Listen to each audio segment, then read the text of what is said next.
Welcome back to the PML, guys. Sour team with a very convincing 3-2, immediately ending the game on Frog Isle. 4-1, that entire match. I'm here, but Nick isn't. It's Gore. No, it is me. I replaced him. Obviously less handsome on this side of the desk now, but it's okay. We're working through it. Come on. You're fine, Gore. Don't ever sell yourself short like that. We're ready for the next game. No, we are going to be going to Penta versus All Business, and we had talked about it a little bit before. We didn't actually get the chance to say it on camera, but just so you guys know, Ninu is not here this week, and Hayes will be playing in his place. And that's, I think, actually a really interesting thing to have happen. So Ninu has been one of the premier players that we've seen. Like when he was brought in as a rookie for Virtus Pro in the Premier League at one point, everyone's like, who is this guy? Right. And then he showed us who he was. He was a phenomenal blaster. Hayes has always been this player, though, who has been in what was the global series, but in the minor league, as another phenomenal blaster who I think is going to have just as impactful, if not maybe sometimes more impactful games than Ninu. But the issue I think we always saw with Hayes was sometimes consistency. I'm interested to see what he's been able to do. I haven't seen him play in a little while, so I'm excited to have him back in the scene. I'm interested too. I'm interested to see how the rest of them just actually make sure that they actually can get used to this. The fact that Ninu's not here, the fact that they're going to be able to have to try and obviously work that around with their sub for right now, and I'm interested to see how Penta's going to be able to naturally overcome that. We're going to take a look at the map bans though and see what we have in store. We have Splitstone Quarry and Frog Isle for us. The first two bans, Penta's banned, Splitstone Quarry, All Business is banned, Frog Isle, Timber Mill, and Shattered Desert as well. Penta, All Business. That's the four maps it is that will be banned, which is interesting because last set, Timber Mill didn't actually get banned. It was actually picked, which was a little bit weird. It was a fun first map to go through, but I mean, you know, kind of seeing the theme like Splitstone, Timber Mill, Shattered Desert. They're more outlandish maps when it comes down to it. Timber Mill, I think some teams have specific strats for now, but you're looking at maybe sniper maps, some that are really good for flanks as well, and all of those being taken away is maybe going to actually be a perfect target against Hayes, who is very, very potent on a lot of champions that I think would work there. Warder's Gate, the first map for this PML set. Once again, Penta versus All Business. I'm interested to see the drafts around here. Now, of course, Willow seems to be a very power pick right now. Yeah. After the changes, after the buffs it was that she went through, she seems to be pretty much, not necessarily running the show, but we see her a lot more often than normal. Torvald, Makoa are the first two that are banned. In this case, I wouldn't be surprised if, okay, well, Cassie's gone, so I wouldn't be surprised if Willow would be deleted as well, or they might get rid of the Atlas, actually, That was actually the biggest thing. The last set, there was a lot of Makoa Atlas that made it through in places where I never thought we would see a lot of Makoa Atlas. And so that does, I think, kind of shift the priority and the pressure back towards Khan, towards Ashe being kind of premier, and Nara, Barrack both going to be available, which changes the dynamic of the game. It is very different when Makoa and Atlas are in the mix versus when you see them disappear. Right, exactly. Ashe, Barrack locked on the side of All Business. The Willow is picked here. You see her quite often on Warder's Gate. Maldamba as well. He could have a little bit of cover himself in case it is he gets dove, excuse me. He actually has that slither to make sure he can get away in that situation. Willow, Khan, first two locked. Maldamba being covered, but more than likely picked, which means we might see an Inara. I mean, yeah, she could come through. I like that they're holding on to her, though, because it's taking precedent. Like, what do we need? What's going to be more important right now? And that is going to be your Willow. You want that damage maybe a little early. Question is whether or not it was too early. You do want to take it away from All Business, but at the same time, you kind of show, hey, this is what we're doing. So Genos and Leon are going to be locked in over there. So maybe a little shaky, but I like All Business so far. Yeah, I can understand that as well. Like the staying power of Ashe, the point presence of Barrack, being able to control most of that area, that high ground as well, is really important for Warder's Gate. Around those levitation crystals, pretty much. Genos, Leon, what else can you say? Leon pops Willow right out of the sky if she's hitting her shots, hitting her mark. Luminary buff, it can make anybody on his team's damage really sneaky. The Inara being that point presence. And Tyra with Hunting Party can be a problem for All Business in this case. A lot of good damage, I think, that is going to come down through because of the Tyra, and I think between her, Willow, and Khan, these tanks, Ashe and Barrack, are going to have a lot of trouble. But Eevee, going to be a little harder to lock down. They have some good contestion for her to be able to kind of shut her down, but I think that's going to be the goal, is how much can you stop Eevee? Right, exactly. Well, both teams are locked in. Game one, Warder's Gate. Casters, take us away. Appreciate it, fellas. Getting down into it for game number 1. Penta, all business. Dolson, pretty hair on the cast for you. Gonna be a fun one. Penta, newly resurging. That's the word I'm looking for there. MSI, a little bit of a stagger to start off their MSI split, but over the past few weeks, Nix, you know, at least last week, started off strong and now maybe taking on a new form. Definitely have been through a lot in the offseason, losing a ton of players, having to play with some subs week 1. So if they're really able to, you know, find their center here in week 4, speaks to their resilience definitely against a team like All Business, who has also been really heavily on the upswing, obviously adding one of the best to ever do it in Bugsy for a couple of these weeks. I don't believe they had him for weeks 1 or maybe 3. I know he was like, I think he's fixing to get married, so he's kind of mobile at the moment. He's locking stuff down, but if Bugsy's here to stay and here to play for All Business, it's going to be nothing but a boon for them. Been a very contested minor league so far in the European side of things, and match 1 certainly a good indicator of that. Penta first on the point here, about 12% for them is All Business now. Supplant themselves onward. The high-flying Willow gets plugged away. One more shot from this Eevee from Bugsy himself will do it. Xenos is going to go ahead and get rid of Willow this time around. Slappadopoulos also falls. All Business off to a 2-0 start. Make it 3, soon to be 4. Once Yanara drops down, Ovum back to base you go, and All Business on the point with 60%. Flawless first fight. Kind of corralled Penta, started whittling them down. We saw, you know, a great perspective from Klosar. He was, and I think he reaped the benefit of it. 2 of the kills going his way. A lot of low HP bars, a lot of people under half. All he needed to do was get in there and hit the abilities. An even, clean 5 deaths for Penta. A small silver lining as they take the back seat to the first offense here. The first ultimate's starting to come up as well. Assert dominance. Toot is dead, but he is heading north of 90%. Ice Storm and Enlightenment are already good to go. All Business are off to the races, my friend. Klosar has 4 in this engagement, a split quadra. Looks like Bugsy caps it off with 5. Penta haven't even been able to respawn and get out of base before getting shoved right back on in. I mean, once you're hitting those shots, Fawn, a great point. I mean, it's pretty black and white with Leon. I mean, if you're hitting your shots, you're doing damage, and Klosar is certainly doing that here. As All Business round this final corner, pushing into the base of Penta here. 3 streaked out members. Dread Serpent flying up into the high ground here. Klosar out of the fight just for a moment. Ovum drops the Warder's Field there. Slappadopoulos finally getting a kill in this one onto Bugsy. No more Eevee. Assert dominance as well, goes flying up into the high ground. Slappadopoulos with 2. Crossfire could make it 3. An unofficial triple here. Maybe an official triple, an unofficial quadra for the Tyra as Penta hold firm on the defense. Well, some ultimates come out. Penta find some value. Crossfire was used, but shutting down the big kill streak already back to 40%. Overpower's at 99 as well. All Business definitely know this one's going to be a contest. This one's going to be a fight. You would hope with some ultimates, Penta to be able to get something going. In the early stages here, it has been All Business all the time. And this is probably the best range they have to fight all offense long. Leon, there's really nobody to contest her. Not to say the lines of sight are overly long. Nice grab here to cancel out the dash. Boreal's doing everything he can, but he just got swatted to the side.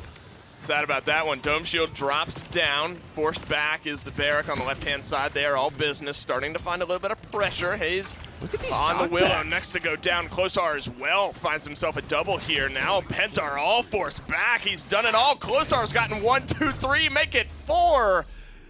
And the Leon, that's the tip of the spear. Forces it in. Is he 10-1 right now? I mean, must be. Come on. Come on.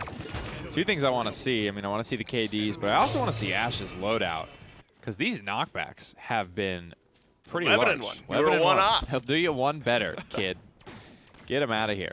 A little bit of extra knockback, but I guess it maybe is just good because part of it is like how you positioned and what trajectory you're sending characters on. So only running 1 point in the extra right-click knockback. But he sent Khan flying. He sent Inara clear across like the play space as well. I mean, these are some big characters. Some big moments here. Toot the knockbacks. And 2nd place in damage overall. Yeah, wow. He's on his way to his 2nd ultimate. Meanwhile, Khan has not been able to even find a single overpower. Hadn't even dared to click the button. Hasn't wanted to use it. This early mid-fight is a good time to start off your team on the right foot. It's just going to do it the old-fashioned way with the left click here. Penta, much better start this time around. A double kill with fast cap, already 58%. Making 3 now for the blue side of things. Ice Storm drops down. Bugsy's forced in, forced out. Going to be soon to fall here. Slopodopoulos is going to do that one in a clean mid-fight. Exact opposite of the first one, and Penta are on the board. Well, okay. Wasn't even a really overspend of resources either. Still sitting on 3. Frankly, of their more important ultimates to boot. Now the combination will come out. Hard CC of Dread Serpent into the crossfires. Good for some damage. You gotta be careful there. Slop runs into the waiting arms of Toot Toot. Shoulder bashes to safety through time and space. Picks off Choreo here. All business. Well on their way to a good defense as Bugsy finds himself some good shots onto Hayes there. One more shot will do it. Onto this Inara as things start to calm down here. And 2 Titans clashing here seemingly as the payload finally starts to move backwards for all business.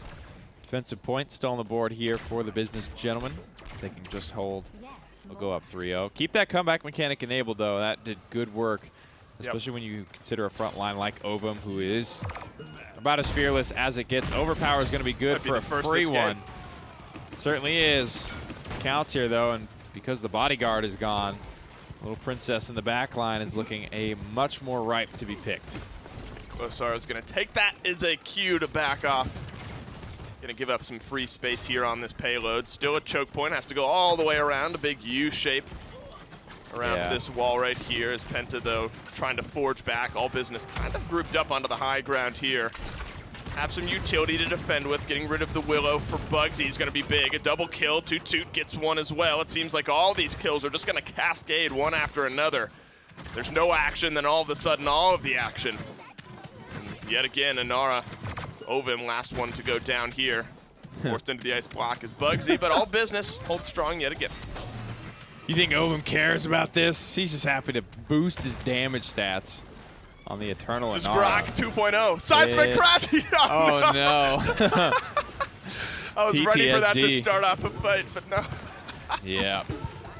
That's a good start. And I think what we're seeing here is clearly 11-1 after the first round. People are starting to dive Klosar a little bit, put a lot of pressure on him. So I think these fights have to turn into what we saw from him. He's going to soften up the targets, but then he kind of has to exit and make sure he stays alive, something he's not done at the moment, and let everybody else clean up. He can get out some good damage, but it's very clear who they're after, and it's your responsibility to kind of skirt that pressure as long as you can individually. Toot Toot found himself a double kill. Kind of where he is. Interested to see. I mean, those came up at the exact same time. Might add another one here. Klosar double, Toot Toot double, unbelievable with 1. In all business, they now have 3. There it is. Get their defensive point. A lot of ultimates still on the board, though, so that's, I think, more than happy. And Xenos, shout out to Thanos snapping. Young Coriel out of existence. Died a lot, unfortunately. He's had the tough task of getting back on a Klosar. It's worked slightly more so. Only 4-2 in the second round as opposed to 11-1. The runaway freight train that he was in the first round. Slowed down just a little while. They think it's over, bro. They're going into morale boost. That's kind of my telltale sign of, you know, smoke them if you got them. We're just going to spend these credits and these credits out of here. Put this game away. Oh, he's that double damage clear of anyone on Penta. As a matter of fact, almost everyone on all business is, except for the Genos down there. Xenos doing a little bit more healing than damage dealing. The rest of his team will take up the rest. Happy to do it here. Klosar feeling free and clear on this left-hand side over there as Dome Shield drops down. 2-2 finding the first kill in this one. Ovum gets absolutely melted. Xenos moving forward through time and space might just seal this one up. Overpower did not connect. Choreo misses it just wide through time and space, just along the backside of Maldama there. Bugsy with the double kill. Choreo's the last alive from Penta, and he's just going to drop off the side. All business now, zoning for the win. A good wall from here is definitely going to lock in Klosar, but he skirts out alive. Last couple of percentage. I don't know if Ovum's going to be here. Great Void Grip. Wow. Yeah, that's a game-winning Void Grip. But there's really just nobody else to shoot at, and Ovum timed his DR well at about 40% of his HP, And there was just literally no one else for anyone to shoot out on All Business. He was just getting laid into. I mean, that's a revert back to Penta that we saw in week 1 and 2, and honestly a revert to what we've seen out of All Business. The aggression, and in reality, it's Closar being able to hang off to the side. They were able to deal with him a little bit down the stretch, but there towards the end, just kind of free firing. Then Bugsy, honestly, off screen, but I can't tell you how many times throughout that game you'd see an Eevee double kill, Eevee adding one into these fights. So Bugsy on the Eevee, always a threat as well. Definitely popping. One of the most versatile players to ever do it. And I think Closar is definitely the guy to look at there. Crazy first round, little bit of survival style in the second. People just playing for second place after that. I'm trying to see. I mean, 4 out of 5 of your top damage dealers are all for Penta. Actually, 4 out of 4 of your top damage dealers are for Penta. Then there's one, or for All Business, excuse me. Then there's one Penta there, just above Xenost, or the rest of Penta would be above Xenost at 4-1 and 18. 15-4 and 9 though for Closar, your top damage dealer in this one. Toot, I think, had a great game as well on the Ashe. Shoutouts to Slop, dealing with it, man. Making the transition. That's true. Making the hop, playing against some of the best in the business, having to deal with Bugsy's Eevee all up in his grill basically the whole game. It's a tough one for sure. This All Business roster is nothing to mess with, man. Unbelievable. Bugsy, Toot, Closar, and Xenos could be a force. And what a turnaround for the squad since phase 1. We said his name enough throughout the game. You see what he was able to do here. Double kill. Triple kill off to the left with, with the little hop. I love it, dude. That's right. That was clean. Those little micro plays. Closar does it time and time again, and he looks good doing it. 4.9 KDA, rounding out to 5, 76,000 damage. When you have a Leon doing that, you're going to be hard-pressed to lose a game. See, the next step is, and I just thought about it because he just walked by the window, Tenor would have 360'd that one. That's true. And then full sent it down the hallway. Tenor had a Penta on Warder's Gate, I remember, because we had it stolen on Ice Mines, and then I remember we finally found one for him on Warder's Gate. So that was my favorite moment, hands down, in phase 1. The camera look, everything about it was perfect. I know, it's terrifying. I don't want Tenor looking at me like that. I'd definitely be quaking in my boots. Game 1, though, comes to a close. All Business on top. Game 2, right after this. Skillshot, the official production partner of the Paladins Minor League.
Welcome back to the PML after that smooth jazz break. Hope you guys enjoyed those extremely tasty jams right there. All Business currently up 1-0 against Penta. Very well done. The Leon posed a pretty big problem for them too. Willow trying to find her ways around using her movement, but Leon, she's really good at swatting flies. Yeah, and that's what Closar did that entire game. I mean, it was remarkable to see him.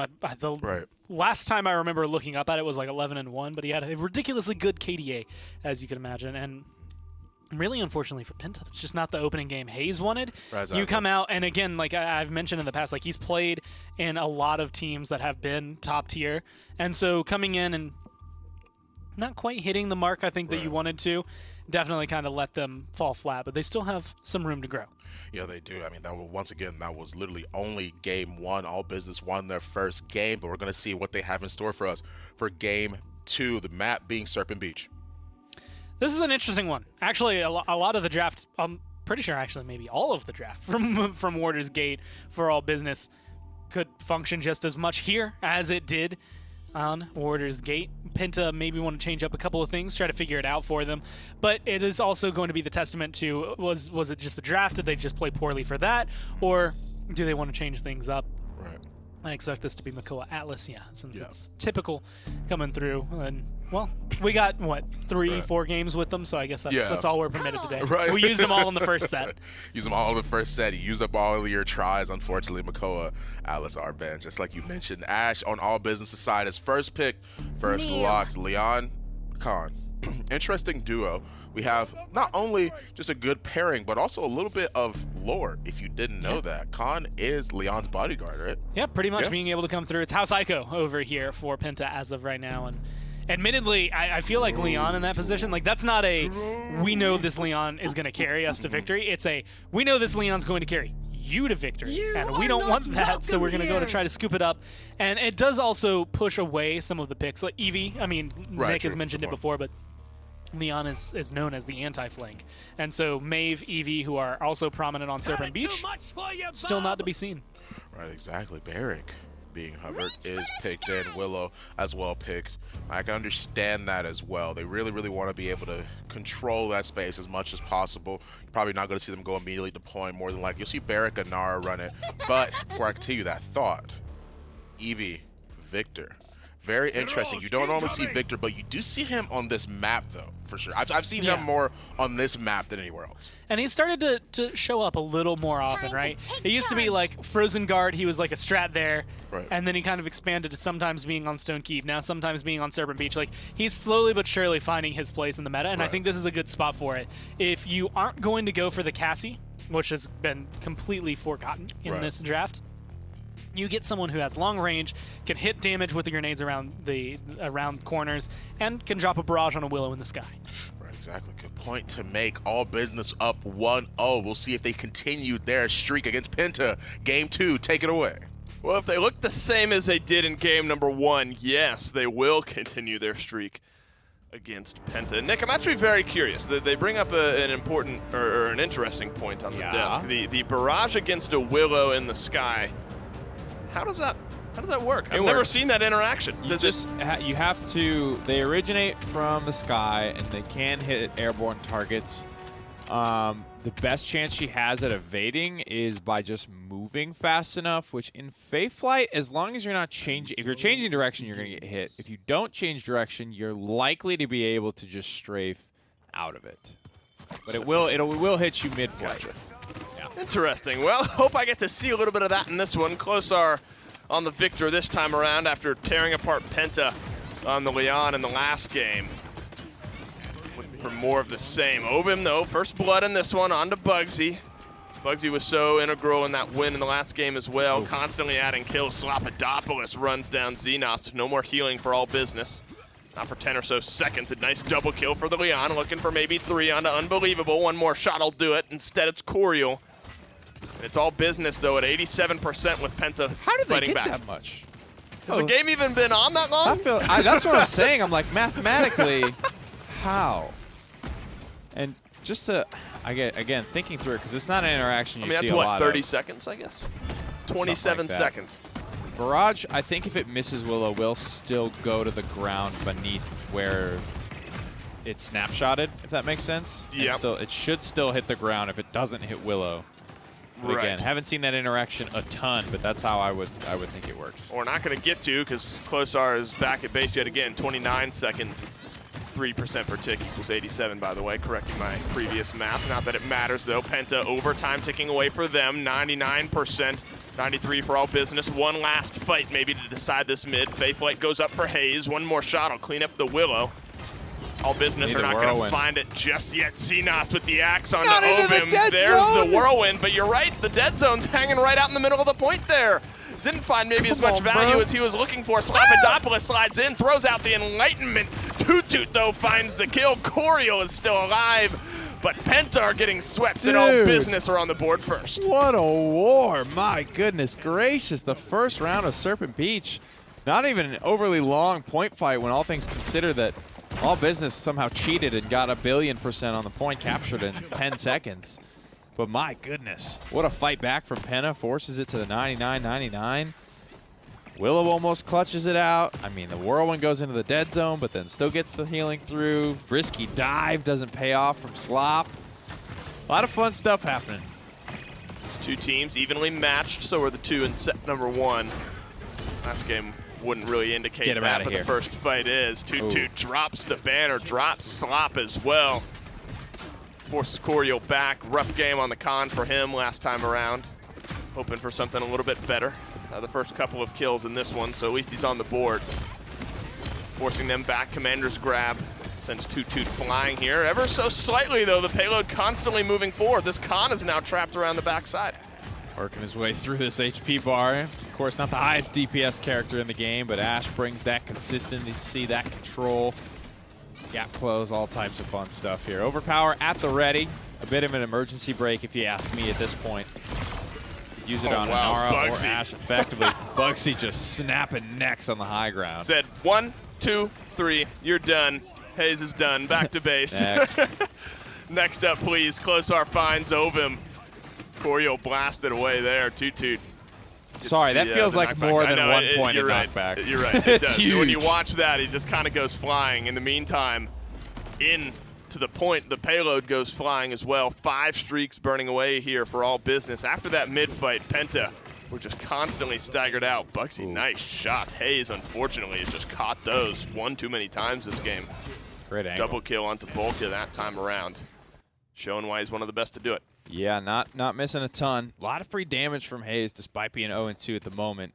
He's doing his thing. You know what I mean? You can't really ask for him to do much more than the damage he's done.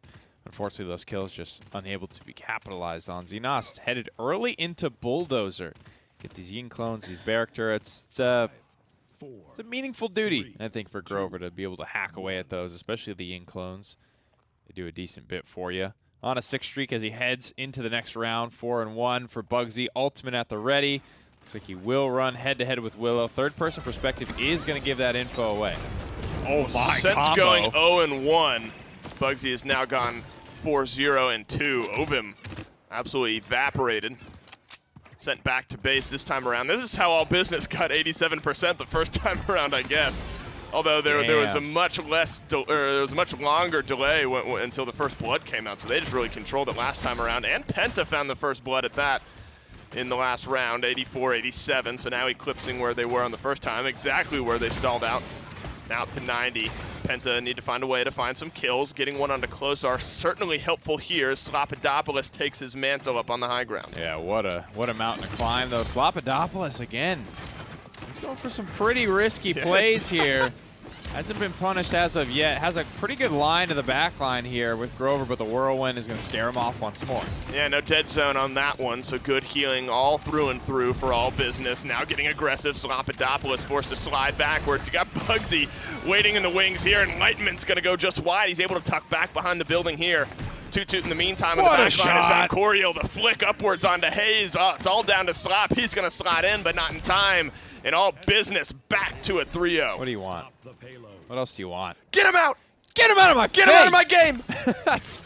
That's 4-ish hard shots in a row. I mean, the flick on a Willow, good mid-range connections onto Leon, even further than onto Ying. It's never really even been something super hard in his wheelhouse.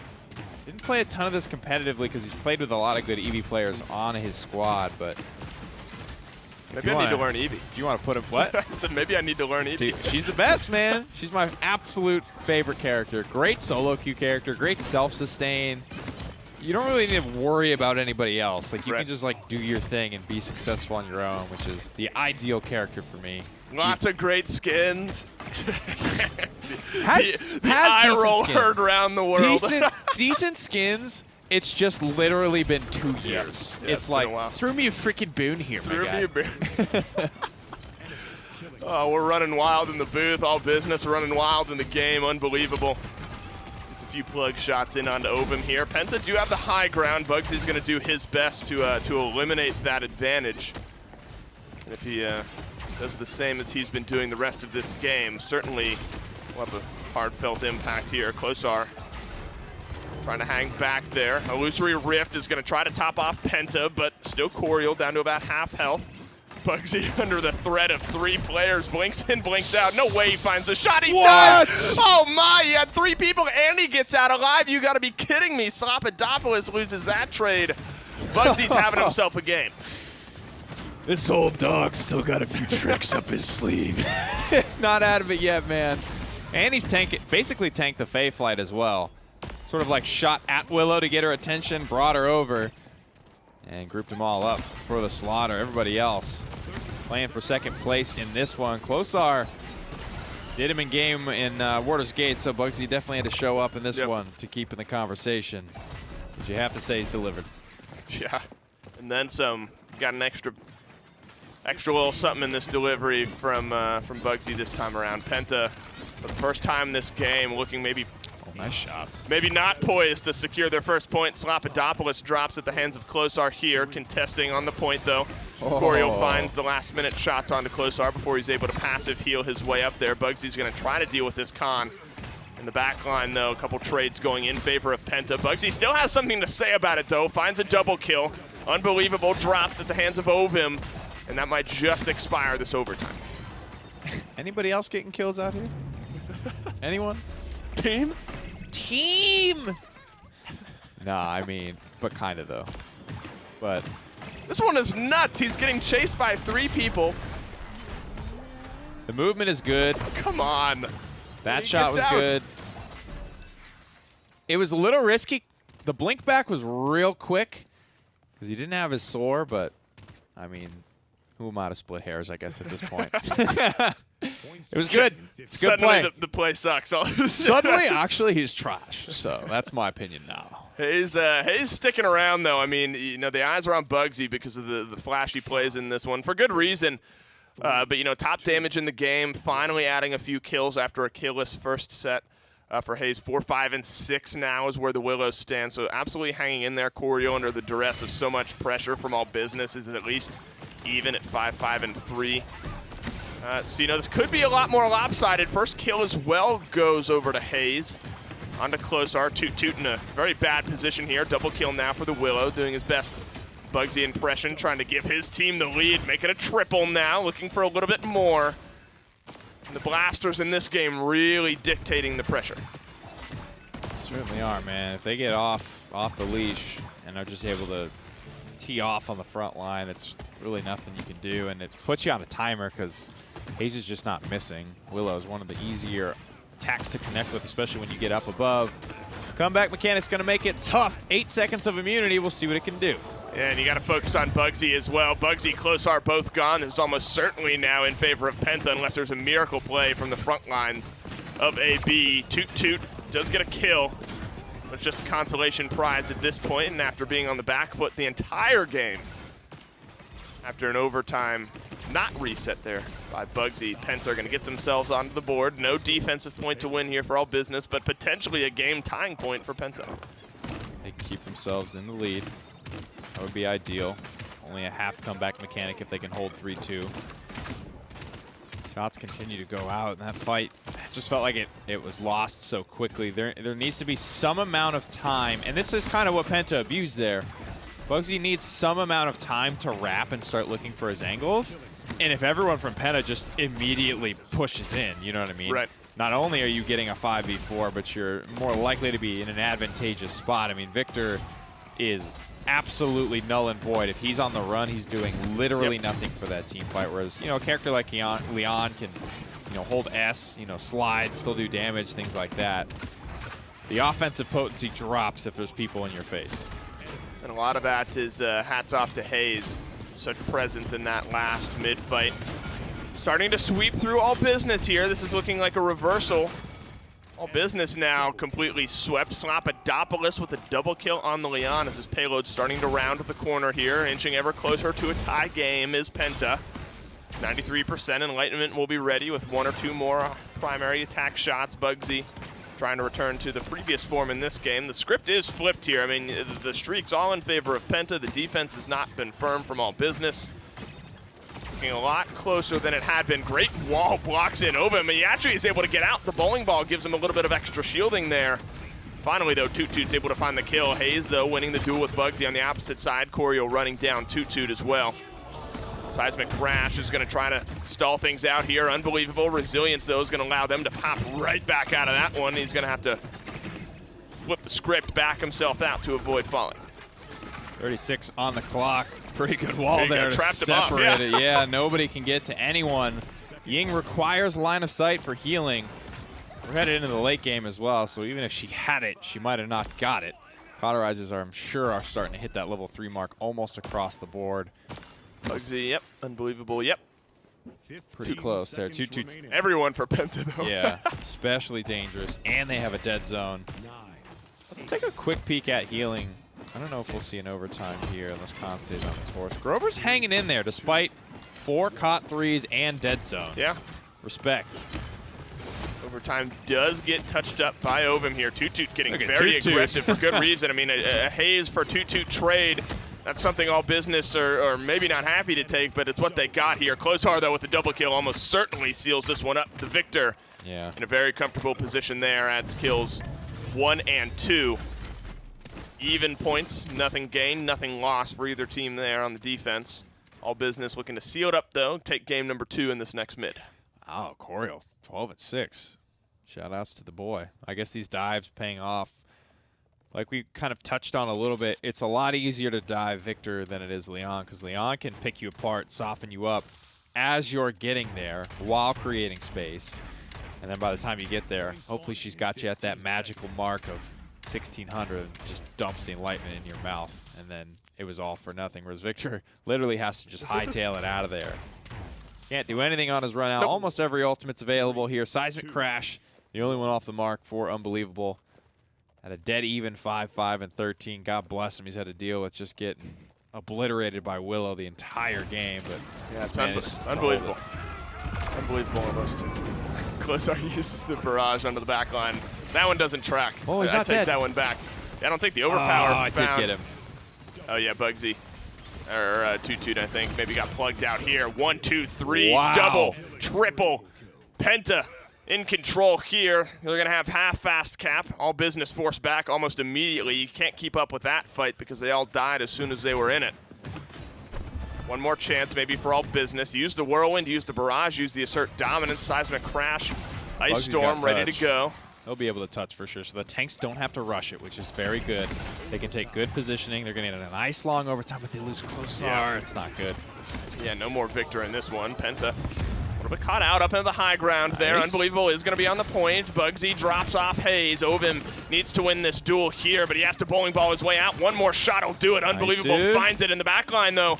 Penta have almost reversed to their side here and have run through the back line of all business. Bolka and Coriel now getting involved. Bugsy needs to find a way to get involved in this one. 1 or 2 more shots onto the con will do it. Overtime hanging in the balance, going down so fast. But Penta tie up this game. Oh, man. I don't even know if Closar wins that one. Maybe they can get that. Bugsy, maybe if he can kill Coriel a little bit sooner.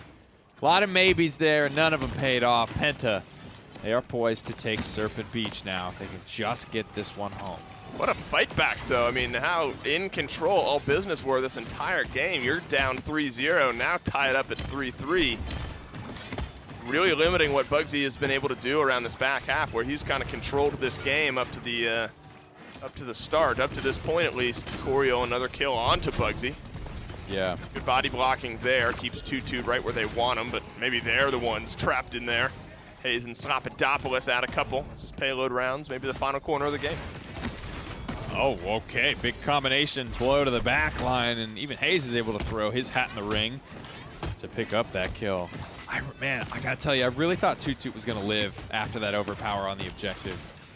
His trajectory didn't look like it was quite gonna get him there. I know Willow got the kill. Maybe she did take him out mid-flight.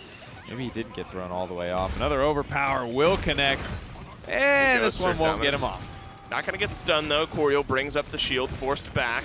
It's an ult for an ult. Toot though, with a little bit extra utility because of the immunity. Bugsy now trying to return to his previous form. A double kill, looking for 3, maybe onto Ovum. Plenty of time left for Penta though. 60 seconds is what's left on the clock. Oof. So this game is certainly not over. Not for them just yet. And, all business, still lots to do on this defensive end as Bugsy drops. A lot of time as well. Xenos doing what he can from the high ground. Smart about how he pokes. being smart about how he peeks. Definitely the role player here, healing everybody up, trying to keep these turrets and clones managed. Khan diving the Victor, though, man. He has really made Closar's life difficult. They use the Faith Light. They want to end this game here. Seismic Crash locks up Slopodopoulos. Whirlwind as well. Keeps all business in this fight. In the meantime, though, Ovim is kind of backcapping this one. Unbelievable force back, forced out of the fight. Dome Shield is still up, though, so now that one's not participating in the fight happening on the back line here. He bowling balls back, does not have the time to use the Dome Shield here with 7 seconds remaining. Penta are all forced back. Not sure anyone's enraged to get a touch. It might be on Hayes on the high ground on the Willow, who has to swoop through. He is contesting. Khan able to move forward. Overtime now starting to go down just a little bit slower. Willow somehow stays alive. The positioning just a little bit better from all business. The numbers advantage in their favor as well, and we're headed to a 0.7.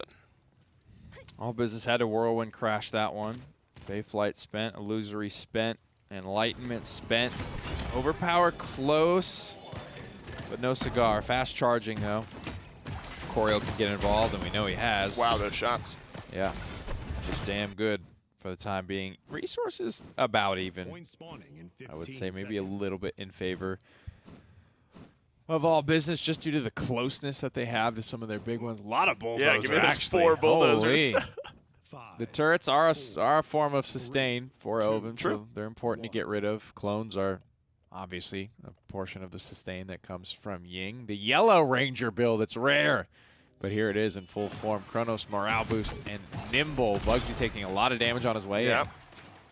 It's an important duel here on the back side. Both of the blasters not in this fight just yet. The rest of the teams, though, doing battle.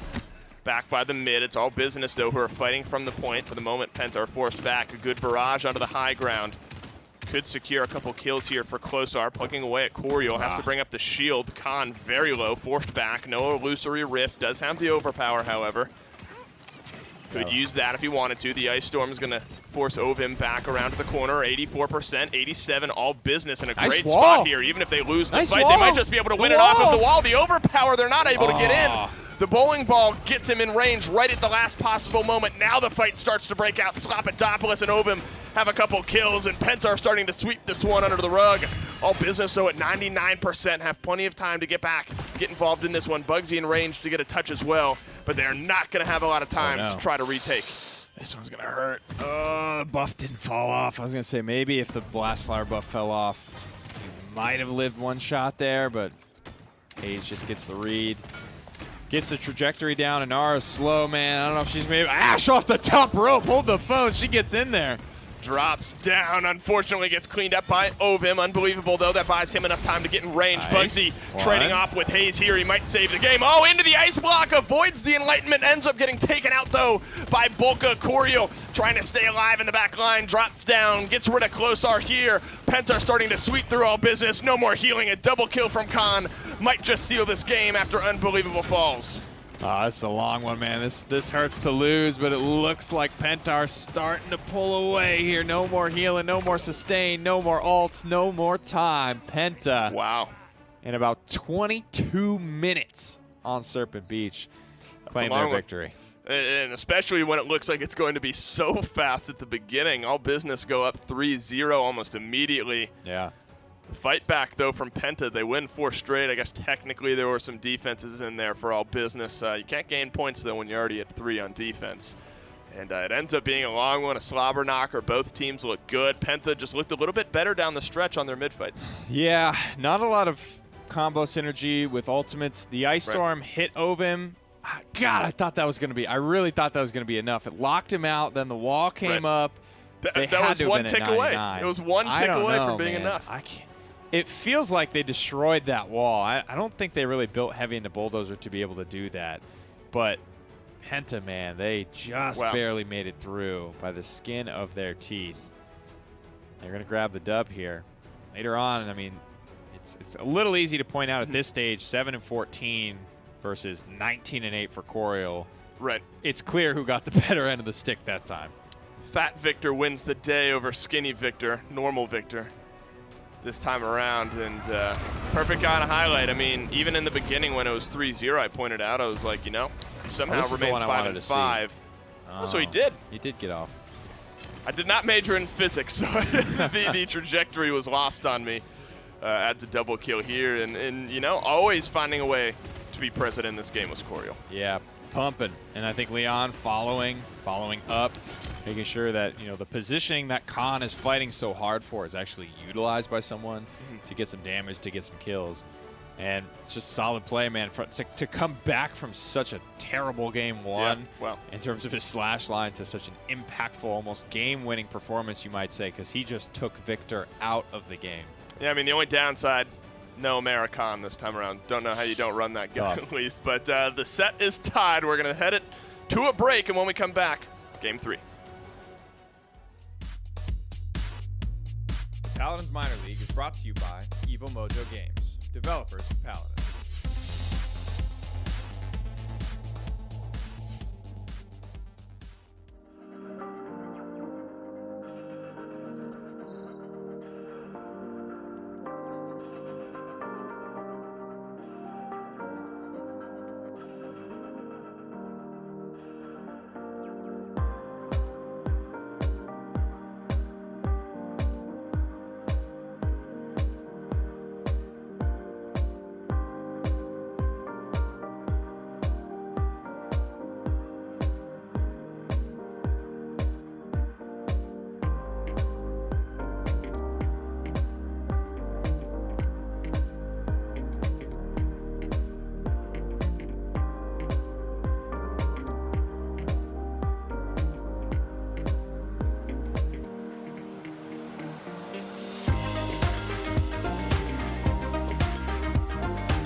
Welcome back to the PML, guys. Currently, we are tied 1-1 with Penta versus All Business. Serpent Beach out of the way. Game 2 is already done, which leaves us with a tie, which I'm very interested to see how the rest of this game is going to unfold. Yeah, this is one of those pivotal points. I mean, if you're Penta, this is huge for you. I mean, you have been kind of racked with unfortunate issues from the beginning here. And so now you're bringing in things, and you bring in Hayes. First game's not what you want, right? And then second game knocks it out of the park. It's exactly kind of the play you expect and what you want to see out of him. And so now is okay, were you uncomfortable and kind of growing pains in the first game? Or was the second game kind of like, are you going to be on both sides of the spectrum all set? Or are you going to consistently really go towards one?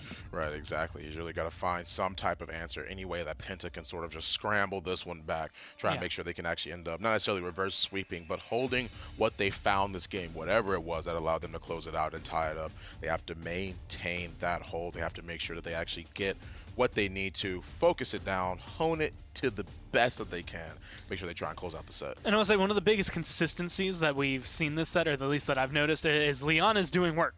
And so I expect her to maybe continue being highly contested. Whoever is second pick might be able to get her the same way that we saw Penta kind of lock her in for the rest of the set. It just seems like she's working out pretty well for either side. I agree. And since it's a comfort pick, that's huge. Yeah, exactly. I 100% agree with that. Map 3 already ready. We're going to see what we have to go off of. Jaguar Falls. Last time we didn't see it. It was actually banned last set against OTP and Sour Team. This time we're bringing it back. Jaguar Falls is here. And of course, most things that aren't run can be run on Jaguar Falls. Yeah, I mean, you were just talking about a triple damage amp game that you played. If you did something like that here, which already has been taken off the board, but like things like that, definitely enable it. They knock out 2 of the 3 immediately. But like, if you go Tyra here, she enables, like even she can enable a flank. Obviously, I think you would want Genos, you would want your Torvald a little more overall to enable them truly. But I think the biggest thing for this map is that essence of flanks can work here, Willow can work here, Drogos can work here. All of your carries all of a sudden become viable. Some of the ones that are usually viable maybe disappear. And so the knowledge of the map plays its role. Right, exactly. You see a bunch of picks that come out here. You can see Dredge. You can see my girl Moji can come out here. You can see anyone under the sun being able to control those rooms, being able to push the payload how you need to with so many enclosed spaces. Anyone really can be a factor on this map. All business going for the Ashe. They're going for the Grover. They're going for the Leon to make sure that she can counter that Willow, to make sure she can burst down those shields when she needs them. Inara is there, and so is Ying for that staying power. I mean, Klosar had a phenomenal game on Leon earlier. I wouldn't be surprised if he goes back to it. But I will go back and also say that, again, we saw Hayes have a really good game on the Willow. Right. So you're kind of getting both sides there as they come into it. Hovering the Zen. Now, this could go one of a few ways. Yomi is the typical way that we've seen Zen a lot. It's a lot of good damage. Not exactly the best at tracking Willow maybe out of the sky, but she's maybe slow enough that you can keep her locked down. Or he could go Guillotine, and he can just be an Inara or Khan kill machine. It's essentially Dragon Punch. It's a little slower. You can kill him during it, but if you can lock him down, you could potentially turn this around. So Guillotine, I think, is still open. Yomi is still the favored one, and I think with the illusions, I'm pretty sure the damage can stack on that. So maybe there's a little bit more warrant for him. Well, the score is tied 1-1. Game 3 is here. We're going to have to see whose comp really comes out on top. Casters, take us away. Well, Nick, I know one pick in this one that you're excited about. The young Zen rearing his head once again for all business. Game 3, Jaguar Falls. That's a map that he can work on. Definitely, man. One of my favorite characters. Not because he's overly mobile, but just the kit flows so well together. And he has one of the worst ultimates in the game, but is still good. You know what I mean? So that just speaks to how good the base kit is. Pretty heavy-handed nerfs, though. Let's see what talent Bugsy's running in a little bit later. But Gore, yes, that, and it is Yomi, I think, that final strike. If it hits for 8, or maybe it's not. If it hits for 850, it's Yomi. You can see how short that billow is. Bugsy's got to be careful. Oriole is getting up in people's faces, taking names today, baby. He's 3 for 3 on getting Khan in these games. And it is Yomi's Zen. Coriel made short work of that one last time around. Klosar and Bugsy, though, now getting onto the board. Penta with 57%. All business had about 42 before this fight really began. Gets aggressive. Yeah, doesn't find his way out of that one. Slapidopoulos with the shot. Maybe needed just another half second to get around that corner. All business, though, still on the point. Tough stuff here, pretty close on the objective. Scouts available for what that's worth. Cassie will pop it for movement speed and a little knowledge. Everyone knows where everyone is. From red to blue, rolling around. Gotta land these big game shots. Couple of big ones there on the Barrack. That'll be good enough. And Penta getting all these kills here. They're gonna get themselves onto the board first. Bugsy not able to get out of that one. I think he just got caught on the staircase onto the opposite side. He has a kill, but he's not really been able to have as big an impact as you would hope. I want to see his loadout when he comes back. I don't think he's really, doesn't look like he's running much speed. Still reducing the cooldown. Okay, so he's all in on kind of whirl here, and billowing gives you your whirl. So trying to have that mobility just in a different way. Only speed 1. It's a newer school style. It's one of the newer cards that Zin got to sort of balance out billow. An unfortunate spot my boy sits in at the moment. The flankers will rise again, though. One of these days. Slapidopoulos, though, in the meantime, is the one who's having his way on the opposite side. A double kill sets up a kill for Hayes as well. Bolka tosses his hat into the ring. The Klosar alone in the back of the base, just plugging away at Gorio's shield, excuse me. Payload inching ever closer. Klosar in this case. Nicely done. Coriel does have an overpower. Could just get rid of one, help them force this one through. Dome Shield for all business, going to try to stall this one out. Coriel going toe-to-toe with the Leon on the opposite side, trying to turn around, maybe protect Slapidopoulos. No way. Commander's grab just gets him out of danger just for a moment, gets a little bit of healing. Klosar had to focus on him maybe a little bit longer than he would have hoped. Now he's in a good spot in that back room there. All business just cleaning up Slop in this case and a force back Penta. Well, Klosar did get to shoot Khan for 15 uninterrupted minutes there and eventually got him down. So I don't know if you call that worth it. A lot of times in those situations, if you're spending so much time chipping your way through a frontliner for the entire fight, kind of crumble around you in the periphery, but doesn't save the fact that All Business are in a tough spot right now. 0-3, 0-2, 0-1, 1-5. A lot of deaths for Bugsy. He's got to find a way to get it done a little bit more consistently. But he's running a high-risk, high-reward loadout, man. He's either going to kill everybody or nobody. It's only been one person this game, nobody for the rest. Illusory Rift from Penta is going to keep them in this round, trying to end this one right here with Toot Toot gone. It's all down really to Unbelievable on the opposite side to stay alive. He's not able to do it. Now some of the backliner is going to have to get involved. The cart's moving so quickly towards that base. The respawns are going to start coming through, but Klosar drops down. Coriel's wreaking havoc in the backline here. Double kill. Yeah. One onto Klosar, one onto Bugsy. Slappadopoulos adds one onto Toot Toot. Nobody's left to contest, and Penta force it through. This con has been problems for them, man. Big problems. Coriel's playing fearless today. You're gonna look at the talents. Everything pretty much standard as you would expect. Battering Ram, Yomi, those are the only two that really have a lot of, or any room to change, I would say. Cassie can go at 7-1 though. I would be hard pressed to say Slop did not make the right choice. Sometimes you'll see impulse, largely player preference, who you think you're gonna be dealing with. There's a lot of frontline burn on this squad. I mean, when you factor in Big Game and Blast Flower, I mean, you're really going to be punishing anybody who steps out of line. Unbelievable is not as tanky as he was on Inara. You can see already a couple of wreckers online. Slops at 1, Highs is at 2. So his bowling balls are popping quicker and quicker. 4 ultimates ready for All Business, soon to be Dome Shield. Penta toss out the scout. Able to stay alive there. Cassie on the opposite side. Seismic Crash paired with so much. Good stun there. Nobody really in range to help out Ovim here. Except Coriel's going to storm those gates. Gets a kill onto Toot Toot here. Klosar is his next target. I want that replay from Ovim's perspective, where he hits that 3-man crash, looks back at his team all stunned and says, do I peel for my team? Absolutely not. Nope. W key for life, boys. We're going in. And it paid off. Penta, they're on the point here. 2-0 up. 5 streaked out members looking to get point number 3 here in this case. Shoulder bash. Man. Trying to get him in range, but Coriel is just kind of free farming this backline right here, forcing everyone else back. Looks like Spite was used, but missed there from Bugsy on the backside. Hayes gets the kill onto Toot Toot here. He's just doing whatever he wants. One more shot onto Bugsy will seal that one up. This mid is almost certainly sealed up, and Penta on their way to maybe a 4-0. Problematic. Problematic indeed. Coriel is doing whatever he wants. Everybody's just scrambling to get back to the point. Nobody's really worried about him, what he's doing. Meanwhile, I mean, it's just all cylinders, man. In the truest sense of the phrase, backliners are getting done what they need to get done. Bugsy's not able to flank as successfully as he was on Serpent Beach, so they're having a hell of a time just absolutely shredding this All Business front line to pieces, to ribbons, if you will. To ribbons, he says. To ribbons with them. Klosar forced back. Nice. Enlightenment, the knockback out of Enlightenment range, down around the side. Unbelievable, though.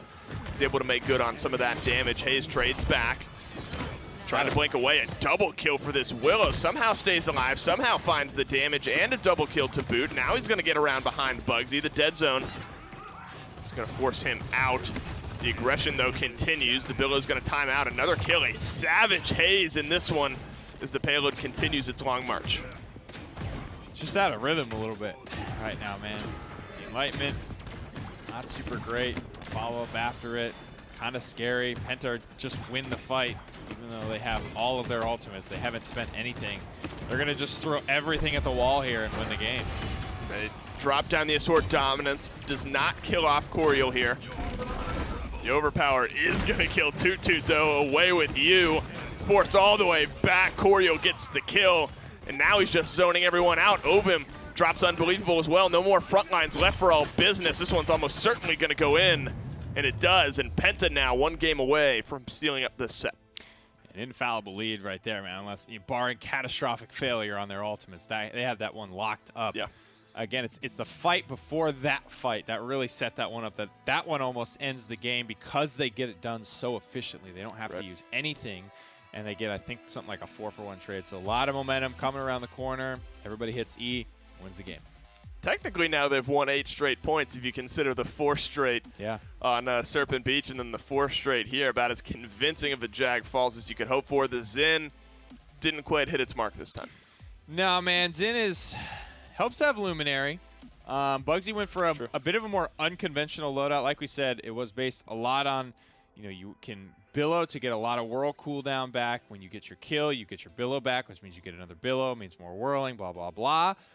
But the big if there is kills, and not many of them came his way. A lot of people, even though it's nerfed, still go for the consistency of just billow speed in terms of, like, I want to get the mobility that I need to get. Wow. It's tough, man. Still finding his place. Ovim Undying. I'll just run down everyone. Another big game for Hayes on the Willow. Bolka continues his streak. Only 1 death, 24 affected kills that time. Corio, another great game on the Con. Slapodopolis tearing him up on the Cassie. You got to find a way to deal with this Con, I think, and Hayes as well. This is the second game where, although he stuttered a little bit at the beginning of Serpent Beach, really came into his own around the end of this game, and the Willow made him pay. Yeah, I think this speaks to the performance Bugsy had on Serpent Beach with the Eevee, because he was keeping a leash on some of these backliners. This is what it looks like when they don't have to worry, and they're pushing Bugsy down. Slapodopolis and Hayes pinching him there and getting the rest of the kills thereafter. Like I said, I feel for this all-business frontline, man. I think we've all been there at one time or another where these guys are just doing whatever they want, uncontested. Feels like Coriel's doing whatever he wants. Tough stuff, man. No other way to shake it. You can't count out all business just yet, though. I mean, if the Waters Gate performance is anything to hang your hat on, they certainly have the ability not only to beat Penta, but kind of blow them out of the water. I mean, you got blowout sandwiches with, 4-3 meat right on in there in the middle. It's been an absolutely fun one to watch going down the stretch here. I mean, 1 game away from winning here. Our Penta, all business, certainly not out of it yet. We will have game 4, but first, you got to wait. INAP, powering the control room for the Paladins Minor League.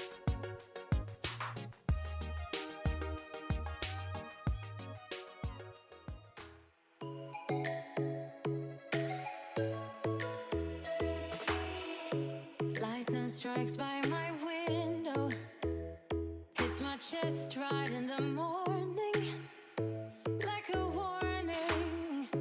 Could have slept here for days. I felt your heartbeat, felt your mouth breathe, but it's not real. We were close to see the sun, but clouds got in our way, and so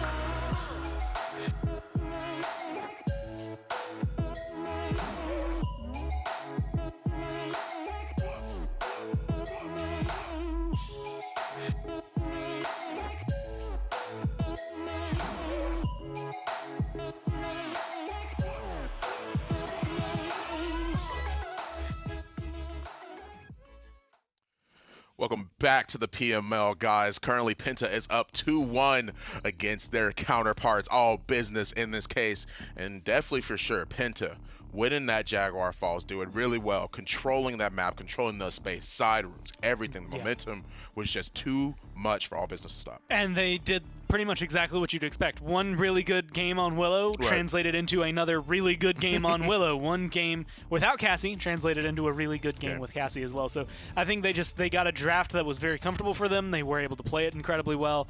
And again, Hayes, now looking at it, 2 out of 3 has been playing lights out, whereas that first game kind of feels like, again, growing pains as they get into it.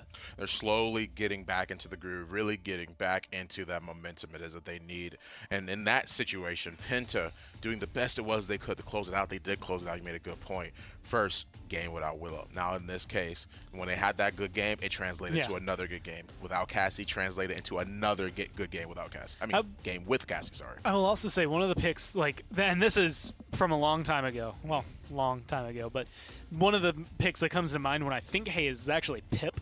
And so I'm wondering if, as the maps change, if we go to somewhere like Ice Mines or something like that, maybe we see that kind of translation comes through, because I know he has other blasters in the pocket. The Willow has just been on point right now. Well, Gore, we'll have to see what map they have in store. See if they actually do go Ice Mines. I would be mostly surprised if they did. Stone Keep, however, is the map that we're choosing to go for in Game 4. Now, once again, lots of battles. You can play your blasters. You can play Willow. You can play Drogos. Last set, I mean, you saw the double blaster being run before on Stone Keep. Didn't work out too well because of the Leon counter. The Drogos was just too powerful. At the same time, though, you can still imagine the Willow. The question is, will they ban the Willow to prevent them this time? I don't see it coming through. I think well. Makoa, Atlas, Torvald, Genos, like that's been the case for the set, and also they're just all so potently strong that you don't want to give up one at any point. So Penta Warm up and follow me. probably going to be able to get their choice of damage dealers here. Ash, the question at the beginning I think always comes down to, do you want your point tanks first? Who do you value in terms of Inara, Barrick? Right. Or do you want your off tank? Do you want your Ash Khan? I will But fight obviously to the Willow's protect been doing sanctity very, of the very well wild. for them. Right. And so I guess that to them is translating to success, because they are not going to give it a chance to go away. Not at all. Cassie, Khan, both hovered. Try and counter this Willow, try and counter this Inara. Not a direct counter yet, though. They do have the Cassie. Those bolts are going to be a little bit hard to hit. Make sure she can actually deal with that Will. That scared me for a little bit. Apologize. I haven't heard that bird. Yeah, sometimes From Ziggs Cassie. he just has to, he has to get it out. I'm sorry. Yeah, right? I apologize, my friend. My bird friend. I apologize for that. Barrick and Ying are being hovered. They are both locked in on the side of Penta. In that situation, though, they do have a lot of staying power. The Inara, the Barrick, clearly they've done what it is that they need to. Maldamba, Maeve. Now, here's what's interesting is that Cassie can have a little bit of a hard time hitting those bolts, right? But Willow still needs to be dealt with in this case. Yeah. Like, I'm trying to see if maybe Cassie can do it. I know Maeve is going to have a way harder time than Cassie is, right? But I'm imagining she's picking it for the shield break, that big game that she'll need to counter that Inara Barrick. Yeah, I think so. Cassie's going to be good, like you said, against Inara Barrick. Maeve, she will be able to get to the Willow a lot more often than she gets to like a Drogo's, right? That's a very consistent matchup she can kind of chase down. And now that there's a Tyra locked in, well, I think Tyra is going to be very potent on the side of Penta. I do think that gives Maeve another target to be strengthy against, and so I expect her to see her maybe try to bully her out and stop that damage amp from being as applicable. I can understand that. Well, here we go. The next game in the books. Game 4. We're about to find out. Take it away, beautiful people. Be happy to do it for you, Fawn, as we dive down into Game 4. Penta now just one game away from sealing up this set. All business, though. Have something to say about it. Stone Keep, a map that oftentimes goes very back and forth. Lots of fun to look at in this one. Another Tyra comes through this time around for Penta. Big impact last time. Bugsy, though, playing the Maeve. Certainly will be a little bit more mainstream this time around, as opposed to the Zin of Jack Falls, as well as getting the Khan away from Coriel. How does he adjust to whatever he's playing now? I don't know if it would probably. I'd assume Barrick, Yeah, right? I'd assume Ovim on Barrick as well. Ovim on Inara. That's probably the easier one to pick up. Straight to the objective, he shall go, leaving the W keying actually to Ovim, which is not unfamiliar territory either. Just gonna try to control that high ground over there and keep. Unbelievable already. Great Just a couple dive. slivers of health left. Hayes close are trading back the first bloods with one another. Both teams down a member. Close are looking to get aggressive. The shots from Cassie hit their mark. A double kill in the books, make it 3. He might hit a 4. He doesn't when Bugsy finds it, but he gets his team back in control. Zoning should be good here as well. Everyone's going to be out on their mounts, marked up. Have to be careful. Lots of damage amp there. Willow looking for it. Taking pressure from everywhere. Close, but no cigar. Man, everybody's just corralled in the back line here. This is a great zone. Yep. Need 16 or so % to see this one through. Penta, without Ovim, are going to have a much harder time really getting in there. Toot Toot now doing his best Coriel impression, forcing all of Penta back. Hayes could be the last one to drop. It's all peanuts at this point, though. It's all business are on the board first. Well, it's working out well for them, this draft so far. And I think if you're Penta, shifting gears is the biggest. Obviously, the map pick too. I don't know what their exact feelings on Stone Keep, but the bigger thing to me is how big of a gear shift this composition is for them. They've kind of gotten in a rhythm on some of the things they've been playing. So not only do you have All Business taking some of that, but I think picking around and just being aware of Willow is a good way for them to go. Closar is pretty dialed in after what we saw from that first fight. How dialed in Bugsy's going to be. He's going to challenge this air fight as well. He's almost going to get it. If he had more cooldowns, he just may have well. Yeah, just needed maybe 1 or 2 more bursts of dagger shots there. Illusory Rift for Penta is ready to rip as well. Bolka, though, drops off Toot. Good CC immunity. Nice one. Little mid. Nice beads. My player coming out at me. Little preemptive beads. Little preemptive, that's right. Bugsy trying to get back into this fight. Once the sun clears off the timer there, you'll see that there's a minute left on this clock, so plenty of time left. Illusory Rift for Penta, just maybe preemptive, as the Mother's Grace was on the opposite side just a moment ago. Will wear off here. All Business, I think, heard that, decided they didn't want to get involved. Crossfire into the back. Good Dread Serpent, though. Just a lot of peel happening right now. Not a lot of ultimates starting to hit their mark. One stunned up. Toot is going to catch the seismic crash, but no kill on the back end of it. Bugsy is the only one who's found any sort of pressure on the back end of anything, despite all the ultimates going. Unbelievable, finally getting involved. The daggers are good. Xenost, though, is going to be the one to clean up Coriel. Slopodopoulos, maybe the last line of defense. Bugsy could just zone him out, and this payload might just put up All Business by 2. Good daggers to the back line, keeping the support pressured out, swapping targets rapidly to find the most likely candidate for a kill, but hurry up and wait for the payload. That's what's really costing All Business here. If they can get this frontliner, and they do, the payload rips through. It just needed another millisecond of uncontested forward motion, and it finds it. There's plenty of time left in the game, even if All Business didn't end it there.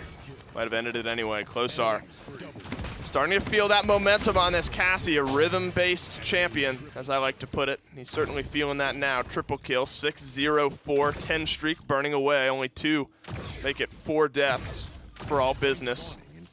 3 of the kills for Hayes. Been the story of a lot of this set here. Some early bulldozer for Bugsy as well. Yeah, man, he's really not been afraid to go into it, but outside of I guess having an Amani Dragon, this might be literally every deployable in the game. So if there was a time to do it, I suppose it's now. Io. Yeah, true. Don't see a lot of her just yet. Unfortunately, 0-3 on stream for Io. Bugsy continues his tear of the Rampage variety. She should just queue off stream then. Oh, nice. Toss it up and over. Deliver Ovum on a silver platter to Closar, who's going to continue the aggression to the back line of Penta here. Already All Business zoning out. They're just going to do the best they can as the point continues to tick upwards. Only need another 30 or so seconds of zoning to really seal this one up here. Closar getting a kill. Look at this kid. Unbelievable, might just do it, and it's Cassie. You don't traditionally think of Cassie, it's hard to hit. But Closar's playing it that way. Toot grabs the overpower. Really solid, man. Really, you just see the difference. And everybody's kind of fire, you know, and it's all a team effort, especially when it's this close. Last-ditch effort here to contest the objective, and I think this overtime will expire relatively in vain. Willow's going to get one last reset, and that's going to do it. A knockback on the Tyra will seal it up. Bugsy's getting kills. You know, these backliners for Penta can't do their thing as freely, which means the front line for All Business can buy some more space and map control, and with more map control, Closar can do his thing. You know what I mean? It just all flows together. Bugsy's going to dump a streak, go back to buy some stuff. He's got money to spend in the bank. Let's take a look at the items, see what he buys on his back. Looks like finishing caught was the wave. Absolutely worth it. A colossal power spike, especially for a flanker, where every point of damage counts, and just a little bit of sustain can throw off your timings and put you in a bad spot. Honestly, I got to hand it to Khan in this set. I mean, Coriel has piloted him very well up to this point. Now Toot gets his try. I mean, at 3-2-7, not the craziest slash line, but certainly doing it well. One more set of daggers from Bugsy would have done it. Just off to the left, I think, were the last few there, as Willow evaded those. Bugsy, though, is going to drop the Midnight here. Chaos starting to rain. Finds the daggers finally onto Hayes. 1 for 1. Close-R for Hayes in this case. No more Willow. No more Inara. Diving right back into the back line, though, is Bugsy. Crossfire's trying to buy a little bit of time, but right into the Dread Serpent. That's going to find almost no value. Coriol is the next to drop. Sopadopoulos has to go down to the low ground in all business. In clean 4-0 fashion. Send it to a game 5. I don't know, man. Watched a lot of Bugsy, and it looked good, but there's a lot of other great things happening that the squad is doing. Dread Serpents were very, very nice. I mean, shutting down that Crossfire is absolutely a big boon. The Midnight was great. I don't know what I liked most, but that was just an all business that was refreshed and reawakened. It's almost hard to break down. Everything from all business is just working. I mean, you worded it very well. I mean, it's Khan opening up a lot of space. That allows Bugsy to flank freely. Then Closar's in the back line doing his damage. That's just the indication of a team that's playing very well together. They answer back at 0-4 with the 4-0. Headed into game 5. I have no idea. Yeah, it's coming down to draft a little bit. We'll see what the map pick. But like I said, I don't have an in-depth knowledge of how every team feels about every map. So I kind of just try to stay where I feel more comfortable, which is breaking down the draft. You make a couple people switch gears. Coriol goes from having arguably the most impactful performance of the prior 2 games to now an utter backseat, the least impactful player in this game.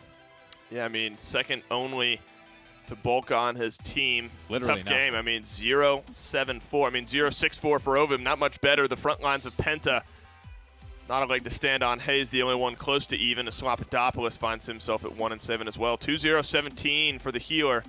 13-2-9 though for Bugsy. Had his moment in the spotlight. So immobile. I mean, that team is so immobile when you really look at it. I'm just now starting to realize it. Unless Willow has her ultimate, I mean, this is a team that's moving around the map at a snail's pace. Likely to be easy to hit with a couple people. The Dread Serpents stun a lot of them up. We talked a lot about when they were getting zoned out, how corralled they were. It's not tough. I mean, Bugsy's running around these fights like an Australian shepherd, keeping everybody in line, running circles around him. He's high, then he's low, then he's back to high. You know what I mean? Like, look at this. He's all over the place, right? There's just no way to cover that type of spread pressure when the best you have is a mid-range hit scan Tyra. Well, if they keep him on something that he's comfortable with, I mean, throw out the Zen game. He's been so impactful kind of across the board. Hard to bet against Bugsy when he's playing a champion that's working well for him, that seems to make sense in the team composition. We're going to have to find out what he's playing, though, in Game 5, which will be right after this.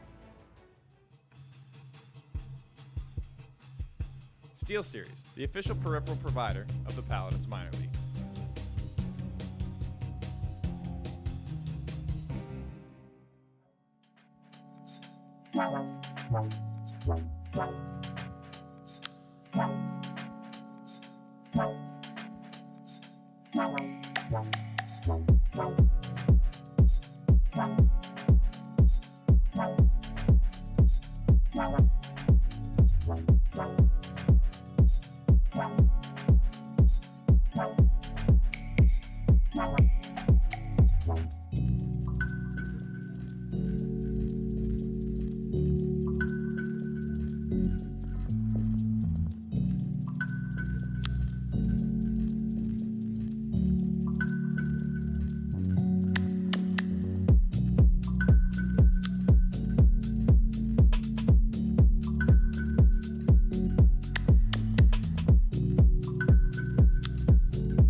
Penta versus All Business, tying up the score 2-2. Stone keep going the way of All Business, which now makes it a tied score. We're going to a Game 5, very prominent game from them, doing extremely well overall, keeping that lead, making sure they tie it up, and maybe they can close this one out. Yeah, and Bugsy was phenomenal on 100%. that. Like, going into it, it was kind of, okay, is Willow going to be able to get away with a lot of stuff? or is Maeve going to be able to keep track of her? And Maeve did more than just keep track of the Willow. She kept track of everybody, and I think that was kind of the goal, obviously, with that pickup, and just showcasing once again that Bugsy is still really, really good at Paladins, in case you had forgotten that.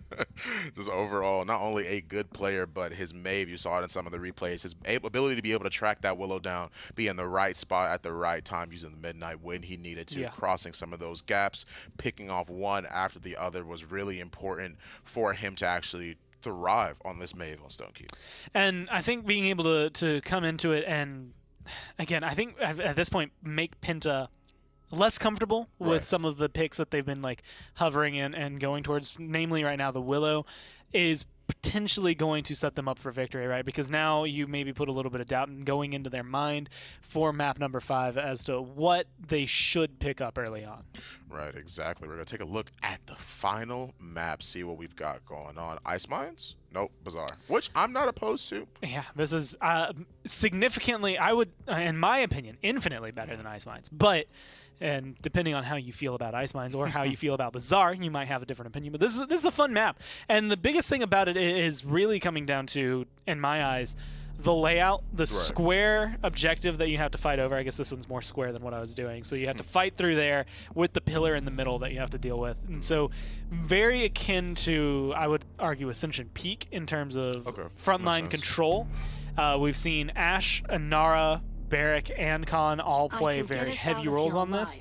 So it's not going to be too surprising to maybe see them all high prioritized. Ashe first locked in for Penta. Very, very strong staying power. Going to need her. The Khan to counteract that. Once again, the Lord duo is here. Khan, Leon are both picked.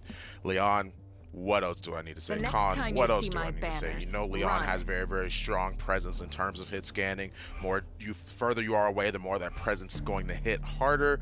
Picking Barrick and Maeve into that, though, I don't entirely agree with that. Leon can burst down a lot of shields. I wonder why they opted to not go for the Inara. You see a lot of Barrick Ashe combo, which is true, but I would much, in my personal opinion, I would think that picking the Inara, just like all business is picking right now, would be a very good pick for them. Well, it's just one of those things. Seed Shield is not really under jeopardy of being broken down too often by a Leon, so Ashe doesn't have much to worry about there. And the same thing really goes for Barricade. You have to make that decision of, am I going Wrecker for these two relatively unmoving shields that we can just get around and play around?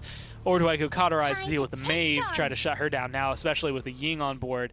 So I don't think she's going to be geared up anywhere near as much, maybe towards shields, and is more going to be focused at this point as the anti-flank, trying to deal with Maeve. You know, we've seen the Kinessa locked as well, Eevee being hovered, but more than likely going to be picked on this map. She can control a lot of the space, being able to weave in and out of anywhere on Bazaar that you have so much cover to offer. Kinessa, we've seen it a couple times. We've seen it has been locked before. She can control that high ground. She can be dangerous. Snipers can be very strong on this map. And that's going to be interesting. I don't think I've seen a sniper win now that I'm trying to think back on it. I had this stat at one point, but none of the snipers I've seen play on this map have won their game. I think Eevee's going to do a lot to keep her locked down. So there's a lot of pressure on this Kinessa to perform. Right, exactly. Game 5 is about to be in the books, wrapped up. Casters, take us away. Headed down to Bazaar for one final game. Penta versus All Business. Kinessa on one side. Khan back on the other side, being juggled back and forth between teams here in this set. Bugsy back on the Eevee, though, this time around. It's going to be a fun one to watch, Nick. If the Eevee can make the Kinessa uncomfortable, it's going to be a bad, bad day, I think. Definitely. There's just a couple of lines of sight you're worried about. And even if you figure Leon can maybe get a nice 1,200 damage presence across the back line, making things much easier. Steady aim is the selection for young Slopadopoulos. The man hopping from console league to minor league. Made a pretty good impact. Solid player all around. Really no complaints from my end, to be honest. But he's got his work cut out for him in this one. No, I mean, even in their losses in this set, he's, I think, save that last one on Tyra. He's looked pretty good across the board. This is the angle that the Kinessa is going to look to hold throughout this game. That dreaded noise, those dreaded sound effects. You're just like, where is she? Oh, nice shot. Nice opener. That's why you position yourself there. Good shot from Slopadopoulos onto Closar. Bugsy is down as well. No more damage dealers for All Business outside of Khan, and maybe unbelievable here as soon as the Inara falls, though. That's going to rotate around. Naturally, good healing from All Business is going to keep him alive. Toot Toot, unfortunately, did not get enough of that as Hayes finds the last few daggers to send Khan back to base. Slopodopoulos going to find one more shot onto the opposite side. Not going to happen this time around. Penta on the point, 66%. Nice adjustments, and here she comes. Love to see the 1v. And look at this, Ash kind of reading the wormhole, reading the blink back. Bugsy's got to find a way to get to Knessa, but she's just positioned so safely at the time being. Gonna try and soar up and over the garden boxes, hunting, searching, looking, but transported away. Slop might be able to get this one. Yeah, she hasn't been there since many a moon ago. Transporter across the way. Keeps Slopodopoulos safe, 87% for Penta. Toot Toot drops, so does Closar. Penta certainly looking poised for their first point in this game. Once Bugsy drops, Hayes is gonna confirm it. And a clinical mid-fight from Penta put them on the board first. Well, we asked and we received. Slop hit a lot of shots, also playing very effectively with what small windows you sometimes have on the sniper. We see this a lot on Timbermill, where one sniper plugs the other one and knows, okay, I have 3 seconds to kind of free fire, get 3-4 shots off before I have to go back to this peak fight. Slop plugs Bugsy a couple times there, and then you see he kind of just nice. lets him blink away. He just focuses on the frontliners. He focuses elsewhere in these fights when he knows Eevee is taken care of, if not for a short while.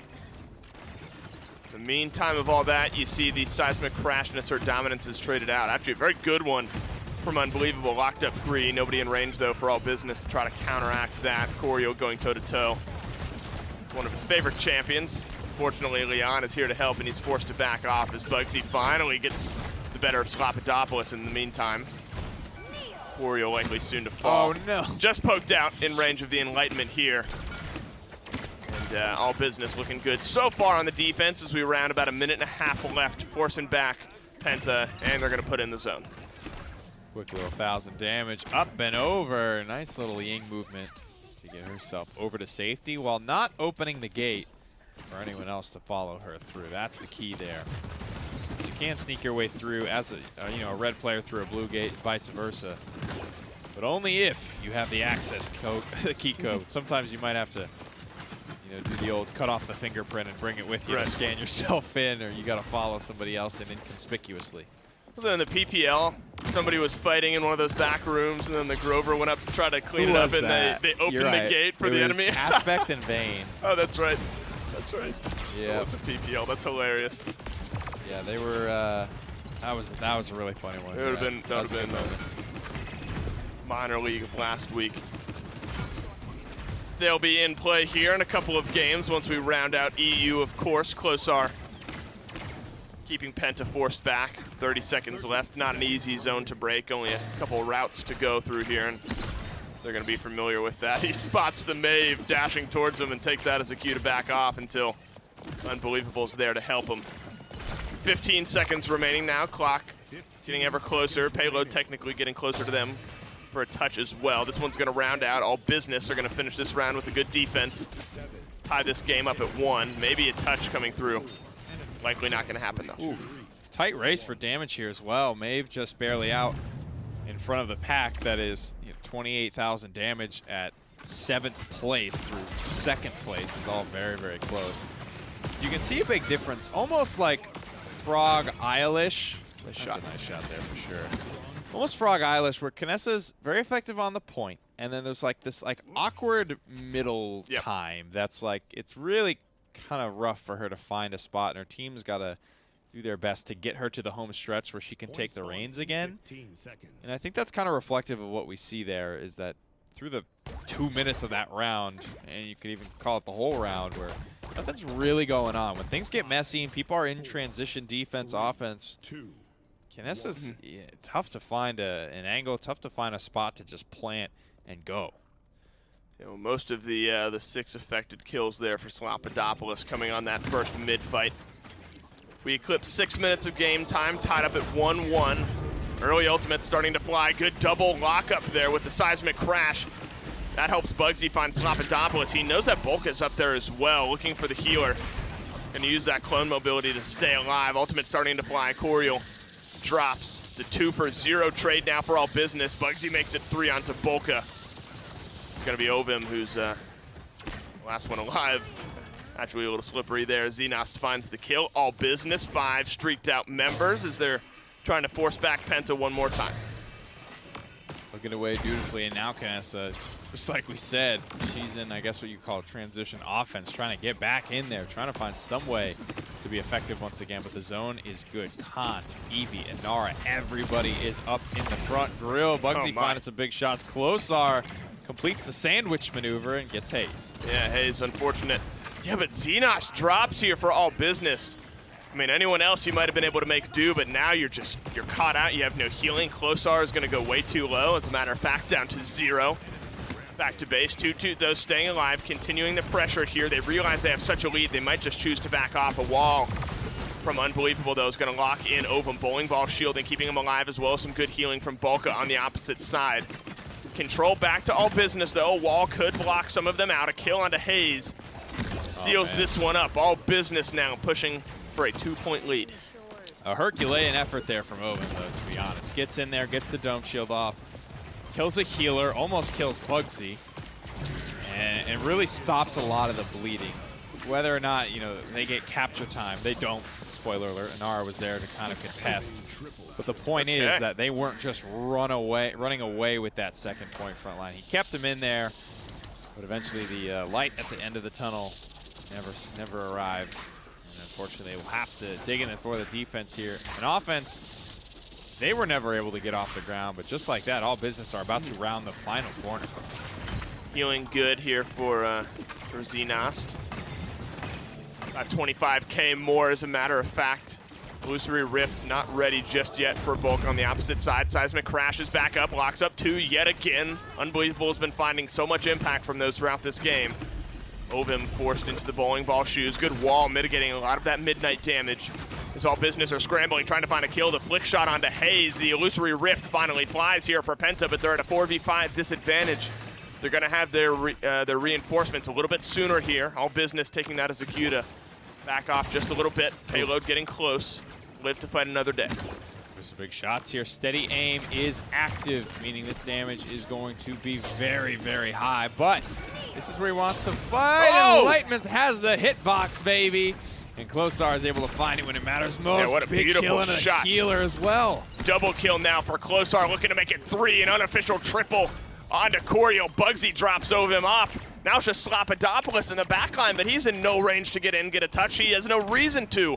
All Business are going to get their 3rd point and now are just 1 away from ending this set. Look at the efficiency of the offense as well. Enlightenment's at 88%. Ice Storm is ready. Overpower ready. Dread Serpent's ready. 60% on Seismic Crash is the worst they've got right now. All Business. Wow.